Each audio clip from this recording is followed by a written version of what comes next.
Linking rings. I've loved the linking rings for so many years, and I'm fortunate in that it was one of those effects that kind of established my reputation among magicians, at least on the East Coast, a teenager.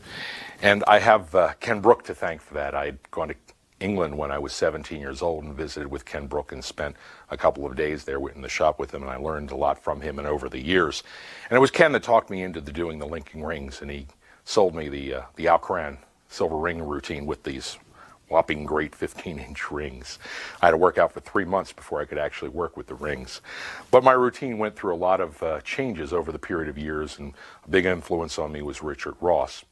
And when I found the heart-shaped rings, these were created by a fellow named Carmelo in Italy. I love the idea because the act that I normally do them in is a whole act with a very romantic theme. And I had the rings gold-plated. And the floating ring is something that I came up with after discussions with my friend Michael Dorman from Germany in 1979 to 1980. He had come up with the idea, and he and a friend of his named Jan Forster, another German, had worked on the idea. But he'd given me the idea to play with as well, and the version that I came up with was pretty simplistic, and that is just utilizing a reel. This is a standard P&L utility reel, and I have that attached to the table with gaffer's tape, and there's the thread right here. I'm pulling it up right here. I'm sure it's rather difficult to see, but trust me, it is there.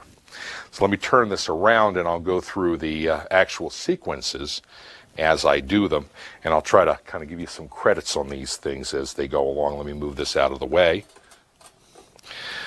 You show the first ring, and obviously it's a very slow, deliberate motions, and of course most of these moves can be adapted to any linking ring routine. I show this, and because I can't do the standard, wiping of the ring to apparently turn the ring around, I just do a pivoting display between the palms, and the key is over here that just pivots around the palm as I bring the ring up like this. Now, Al Coran said that you need to, when you do this type of link, you need to link them the first time and then make sure the hands never come that close together again. And you separate them, and now this is a Richard Ross motion of dropping the right ring, spinning the left-hand ring to the left, and then he drops it, but in this case I don't want any noises in the routine, so I just drop it gently with my fingers, and you allow this to register. Now you're going to unlink the rings as you bring your hands together, but I actually have a distance between the rings, and I'm going to increase that distance by moving the right arm toward myself, the left arm toward the audience, as I turn now and they see that separation. Now a move that I created a number of years ago. This is a spinning link.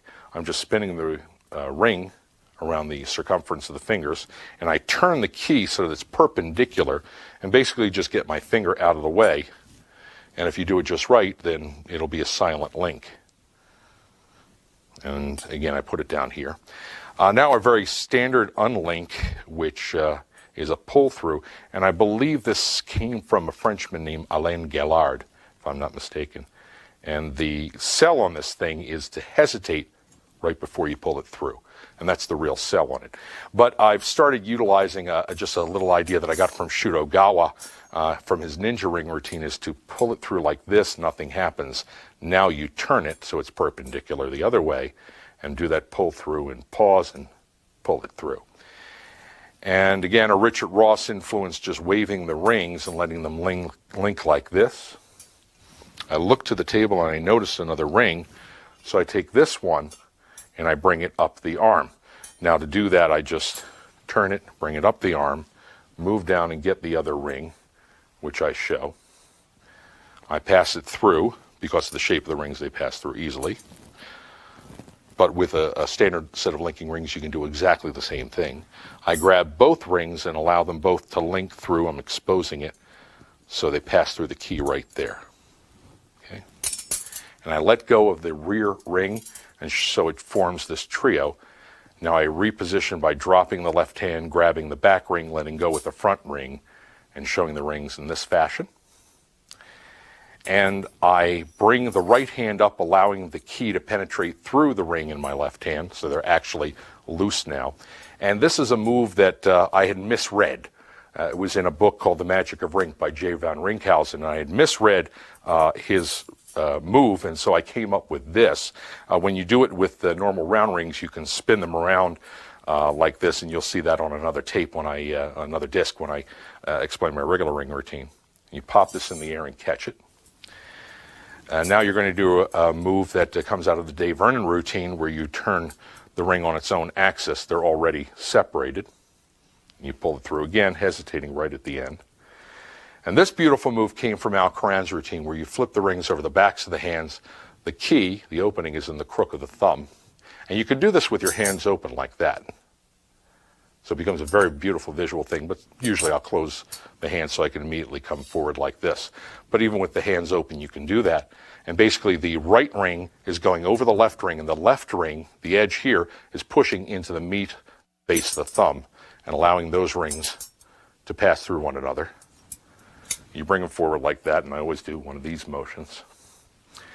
And now you're going to add the third ring by doing a twirl link. Now, Richard Ross obviously was the inspiration of this, and he would do it like this. But I didn't like that finger motion that he did, and so I came up with a way of doing it, which is just the opposite. That is allowing the ring to pivot around my finger, and this is actually based on a drummer's stick spin. You're just kicking it around.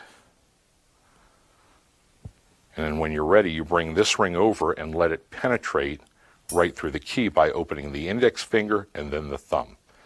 Index finger and then the thumb. And you keep spinning and you end up with a link just like that. Let me do that in motion for you.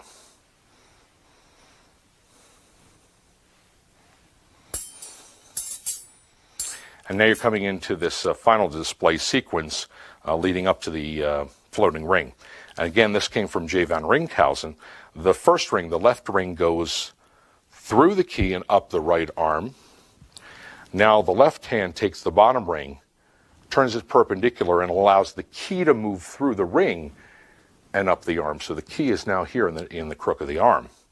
You show this ring.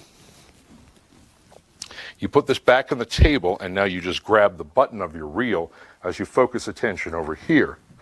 Now I've transferred the button of the reel to between the fingers here of the left hand. And I grab the ring so that the opening is between the two middle fingers, kind of the Vulcan peace sign.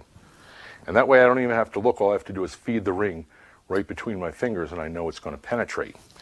As I come through, I grab the thread with my thumb and bring it up, and I grab it with my finger of the left hand here, and that forms a track that allows the ring to ride across and link on. Obviously, not the easiest thing to do in motion like that. Let me do this for you in actual motion. So I've placed this ring down, I grab the thread, I pull through, I loop it over the right thumb, the left index finger, and I let go. And now I let go of the button as I move forward a half step, display these.